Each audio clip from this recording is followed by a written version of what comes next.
ಮಹಿಳಾ ಅಧಿಕಾರಿಗೆ ಧಮಕಿ ಹಾಕಿದ್ದ ರಾಜೀವ್ ಗೌಡಗೆ ಈಗ ಶಾಕ್ ಎದುರಾಗಿದೆ. ರಾಜೀವ್ ಗೌಡ ಸಲ್ಲಿಸಿದ್ದ ನಿರೀಕ್ಷಣಾ ಜಾಮೀನು ಅರ್ಜಿ ಈಗ ವಜಾ ಆಗಿದೆ. ಮಹಿಳಾ ಅಧಿಕಾರಿಗೆ ಧಮಕಿ ಹಾಕಿದ್ದ ರಾಜೀವ್ ಗೌಡಗೆ ಈಗ ಶಾಕ್ ಎದುರಾಗಿದೆ. ರಾಜೀವ್ ಗೌಡ ಸಲ್ಲಿಸಿದ್ದ ನಿರೀಕ್ಷಣಾ ಜಾಮೀನು ಅರ್ಜಿ ವಜಾ ಆಗಿದೆ.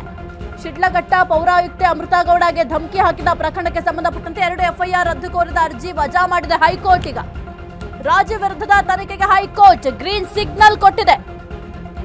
ಹೈಕೋರ್ಟ್ನಿಂದ ರಕ್ಷಣೆ ಪಡೆಯುವ ಪ್ರಯತ್ನ ಈಗ ವಿಫಲ ಆಗಿದೆ. ರಾಜೀವ್ ಗೌಡ ವಿರುದ್ಧ ದೂರು ನೀಡಿದ್ದ ಅಮೃತಾ ಗೌಡ ಮಹಿಳಾ ಅಧಿಕಾರಿಗೆ ಧಮಕಿಯನ್ನ ಹಾಕಿದ್ರು ರಾಜೀವ್ ಗೌಡ ಅವರು. ಸದ್ಯಕ್ಕೆ ಬಿಗ್ ಶಾಕ್ ಎದುರಾಗಿದೆ. ರಾಜೀವ್ ಗೌಡ ಸಲ್ಲಿಸಿದ್ದ ನಿರೀಕ್ಷಣಾ ಜಾಮೀನು ಅರ್ಜಿ ವಜಾ ಆಗಿದೆ. ಶಿಡ್ಲಘಟ್ಟ ಪೌರಾಯುಕ್ತೆ ಅಮೃತಾ ಗೌಡಗೆ ಧಮಕಿ ಪ್ರಕರಣಕ್ಕೆ ಸಂಬಂಧಪಟ್ಟಂತೆ 2 ಎಫ್ಐಆರ್ ರದ್ದು ಕೋರಿದ ಅರ್ಜಿ ವಜಾ ಮಾಡಿದೆ ಹೈಕೋರ್ಟ್. ರಾಜೀವ್ ವಿರುದ್ಧದ ತನಿಖೆಗೆ ಹೈಕೋರ್ಟ್ ಈಗ ಗ್ರೀನ್ ಸಿಗ್ನಲ್ ಅನ್ನ ಕೊಟ್ಟಿದೆ. ಹೈಕೋರ್ಟ್ನಿಂದ ರಕ್ಷಣೆ ಪಡೆಯುವ ಪ್ರಯತ್ನ ಕೂಡ ಈಗ ವಿಫಲ ಆಗಿದೆ. ರಾಜೀವ್ ಗೌಡ ವಿರುದ್ಧ ದೂರು ನೀಡಿದ್ದ ಅಮೃತಾ ಗೌಡ ಮಹಿಳಾ ಅಧಿಕಾರಿಗೆ ಧಮಕಿ ಹಾಕಿದ್ದ ರಾಜೀವ್ ಗೌಡಗೆ ಬಿಗ್ ಶಾಕ್ ಎದುರಾಗಿದೆ. ಧಮಕಿಯನ್ನ ಹಾಕಿದ್ರು ರಾಜೀವ್ ಗೌಡ ಅವರು ಅಮೃತಾ ಗೌಡ ಅವರಿಗೆ. ಸದ್ಯಕ್ಕೆ ಈ ಒಂದು ಪ್ರಕರಣಕ್ಕೆ ಸಂಬಂಧಪಟ್ಟಂತೆ ಕಂಪ್ಲೇಂಟ್ ಕೂಡ ಕೊಟ್ಟಿದ್ರು. ಇನ್ನು 2 ಎಫ್ಐಆರ್ ರದ್ದನ್ನ ಕೋರಿ ಅರ್ಜಿಯನ್ನ ಸಲ್ಲಿಕೆ ಮಾಡಿದ್ರು ರಾಜೀವ್ ಗೌಡ ಅವರು. ಆದ್ರೆ ಈಗ ಆ ಒಂದು ಅರ್ಜಿ ವಜಾ ಆಗಿದೆ. ರಾಜೀವ್ ವಿರುದ್ಧದ ತನಿಖೆಗೆ ಈಗ ಗ್ರೀನ್ ಸಿಗ್ನಲ್ ಸಿಕ್ಕಿದೆ. ಹೈಕೋರ್ಟ್ನಿಂದ ರಕ್ಷಣೆ ಪಡೆಯುವ ಪ್ರಯತ್ನ ಕೂಡ ಈಗ ವಿಫಲ ಆಗಿದೆ. ಮಹಿಳಾ ಅಧಿಕಾರಿಗೆ ಧಮಕಿಯನ್ನ ಹಾಕಿದ್ರು ರಾಜೀವ್ ಗೌಡ ಅವರು. ಈಗ ಸದ್ಯಕ್ಕೆ ಅವರಿಗೆ ಶಾಕ್ ಎದುರಾಗಿದೆ. ಆಲ್ರೆಡಿ ಅಮೃತಾ ಗೌಡ ಅವರು ಕಂಪ್ಲೇಂಟ್ ಕೂಡ ಕೊಟ್ಟಿದ್ರು. ಆ ನಿರೀಕ್ಷಣಾ ಜಾಮೀನು ಅರ್ಜಿಯನ್ನ ರಾಜೀವ್ ಗೌಡ ಅವರು ಸಲ್ಲಿಕೆಯನ್ನ ಮಾಡಿದ್ರು. ನನಗೆ ನಿರೀಕ್ಷಣಾ ಜಾಮೀನು ಅವಶ್ಯಕ ಇದೆ, ಹಾಗಾಗಿ ನಿರೀಕ್ಷಣಾ ಜಾಮೀನು ಅರ್ಜಿಯನ್ನ ನೀವು ಪುರಸ್ಕಾರ ಮಾಡಬೇಕು ಅಂತ ಅರ್ಜಿಯನ್ನ ಹೈಕೋರ್ಟ್ಗೆ ಸಲ್ಲಿಕೆ ಮಾಡಿದ್ರು. 2 ಎಫ್ಐಆರ್ ಅನ್ನು ಕೂಡ ರದ್ದು ಮಾಡಬೇಕು ಅಂತ ಅರ್ಜಿಯನ್ನ ಸಲ್ಲಿಕೆ ಮಾಡಿದ್ರು. ಆದ್ರೆ ಈಗ ಈ ಒಂದು ನಿರೀಕ್ಷಣಾ ಜಾಮೀನು ಅರ್ಜಿ ವಜಾ ಆಗಿದೆ. ಈಗ ಸದ್ಯಕ್ಕೆ ಹೈಕೋರ್ಟ್ನಿಂದ ರಕ್ಷಣೆ ಪಡೆಯುವ ಪ್ರಯತ್ನ ಕೂಡ ಈಗ ವಿಫಲ ಆಗಿದೆ. ಹೈಕೋರ್ಟ್ ಈಗ ಗ್ರೀನ್ ಸಿಗ್ನಲ್ ಕೂಡ ಕೊಟ್ಟಿದೆ. ಒಟ್ಟಿನಲ್ಲಿ ಒಂದು ರಾಜೀವ್ ಗೌಡ ವಿರುದ್ಧದ ಪ್ರಕರಣಕ್ಕೆ ಸಂಬಂಧಪಟ್ಟಂತೆ ಹೈಕೋರ್ಟ್ ಈಗ ತನಿಖೆಗೆ ಗ್ರೀನ್ ಸಿಗ್ನಲ್ ಅನ್ನ ಕೊಟ್ಟಿದೆ. ಹಾಗಾಗಿ ಇನ್ನು ಮುಂದಿನ ತನಿಖೆ ಯಾವ ರೀತಿ ಮಾಡ್ತಾರೆ ಅಂತ ನೋಡಬೇಕಾಗುತ್ತೆ. ಮಹಿಳಾ ಅಧಿಕಾರಿಗೆ ಧಮಕಿಯನ್ನ ಹಾಕಿದ್ರು.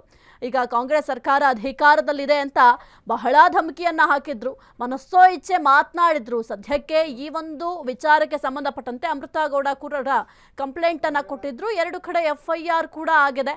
ಆ ಒಂದು ಎಫ್ಐಆರ್ ಏನಿದಾವೆ ಆ 2 ಎಫ್ಐಆರ್ ಅನ್ನು ರದ್ದು ಮಾಡಬೇಕು. ಜೊತೆಗೆ ಒಂದು ನಿರೀಕ್ಷಣಾ ಜಾಮೀನನ್ನ ನೀವು ಪುರಸ್ಕಾರ ಮಾಡಬೇಕು, ನನಗೆ ನಿರೀಕ್ಷಣಾ ಜಾಮೀನನ್ನ ಕೊಡಬೇಕು ಅಂತ ಸದ್ಯಕ್ಕೆ ಅರ್ಜಿಯನ್ನ ಸಲ್ಲಿಕೆ ಮಾಡಿದ್ರು.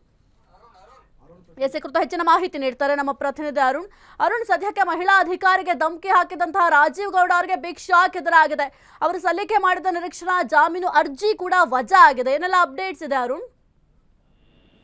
ಸಾಹಿತ್ಯ ಏನಂದ್ರೆ ಶಿಡ್ಲಘಟ್ಟ ಪೌರಾಯುಕ್ತಗೆ ಏನು ಒಂದು ಅವಾಚ್ಯ ಶಬ್ದಗಳನ್ನ ನಿಂದನೆ ಮಾಡಿದಂತ ಪ್ರಕರಣಕ್ಕೆ ಸಂಬಂಧಪಟ್ಟಂತೆ 2 ಎಫ್ಐಆರ್ಗಳು ರಾಜೀವ್ ಗೌಡ ವಿರುದ್ಧ ಏನು ಶಿಡ್ಲಘಟ್ಟ ಪೊಲೀಸ್ ಠಾಣೆಯಲ್ಲಿ ದಾಖಲಾಗಿತ್ತು. ಈ ಸಂಬಂಧ ಎಫ್ಐಆರ್ ರದ್ದು ಕೋರಿ ಅವರು 2 ಎಫ್ಐಆರ್ಗಳ ರದ್ದನ್ನ ಕೋರ್ಬಿಟ್ಟು ಹೈಕೋರ್ಟ್ಗೆ ಅರ್ಜಿಯನ್ನ ಹಾಕಿದ್ರು. ಸೊ ಈ ಬಗ್ಗೆ ಮೊನ್ನೆ ಏನು ನಾಗಪ್ರಸನ್ನ ಅವರಿದ್ದ ಪೀಠ ಏನೊಂದು ಆದೇಶವನ್ನ ಅಂದ್ರೆ ಅರ್ಜಿಯನ್ನ ವಿಚಾರಣೆ ಮಾಡಿತ್ತು. ಈ ಒಂದು ಸಂದರ್ಭದಲ್ಲಿ ಸಹ ಒಂದು ತರಾಟೆಗೆ ತೆಗೆದುಕೊಂಡಿತ್ತು. ಅಂದ್ರೆ ಮಹಿಳಾ ಅಂದ್ರೆ ಯಾವ ರೀತಿ ಏನ್ ಬೇಕಾದ್ರೂ ಮಾತಾಡ್ಬೋದ ನೀವು ಅಂತ ಹೇಳ್ಬಿಟ್ಟು ತರಾಟೆಗೆ ತಗೊಂಡಿತ್ತು. ಮತ್ತೆ ಅದರ ಜೊತೆಗೆ ಏನಂದ್ರೆ ಮಹಿಳಾ ಅಧಿಕಾರಿಗಳ ವಿರುದ್ಧ ಯಾರೇ ಮಾತಾಡಿದ್ರು ಯಾಕೆ ಪೊಲೀಸರು ಸರಿಯಾದ ರೀತಿಯ ಕ್ರಮಗಳು ತೆಗೆದುಕೊಂತ ಇಲ್ಲ ಅಂತ ಸಹ ಒಂದು ಓವರಲ್ ಆಗಿ ಅವರು ಆರ್ಡರ್ಸ್ ಅನ್ನ ಮಾಡಿದ್ರು. ಈ ಸಂಬಂಧವಾಗಿ ಇವತ್ತು ಆರ್ಡರ್ಸ್ ಅನ್ನ ರಿಸರ್ವ್ ಮಾಡಿದ್ರು. ಇವತ್ತು ಆರ್ಡರ್ಸ್ ಪ್ರೊನೌನ್ಸ್ಮೆಂಟ್ ಆಗಿರುವಂತದ್ದು. ಅಂದ್ರೆ ಪೊಲೀಸರು ಈಗ ಏನು ಅವ್ರ ತನಿಖೆಗೆ ಒಂದು ತನಿಖೆ ಮಾಡಬಹುದು ಅಂತ ಸಹ ಗ್ರೀನ್ ಸಿಗ್ನಲ್ ಅನ್ನ ಕೊಟ್ಟಿರುವಂತದ್ದು.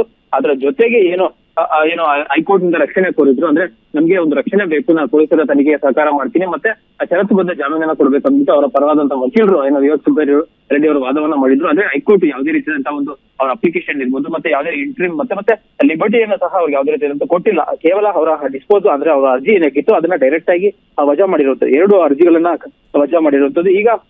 ಈಗ ಪೊಲೀಸರು ಅವರಿಗೆ ಬಂಧನ ಮಾಡೋಕೆ ಅವಕಾಶವನ್ನ ಇರುವಂತದ್ದು. ಆದ್ರೆ ಪೊಲೀಸರು ಯಾವ ರೀತಿ ಕ್ರಮ ಕೈಗೊಳ್ತಾರೆ ಅನ್ನೋದನ್ನ ಕಾದು ನೋಡ್ಬೇಕಾಗುತ್ತೆ ಸಾಹಿತ್ಯ. ಓಕೆ, ಥ್ಯಾಂಕ್ ಯು ಅರುಣ್ ನಿಮ್ಮೆಲ್ಲ ಮಾಹಿತಿಗಾಗಿ.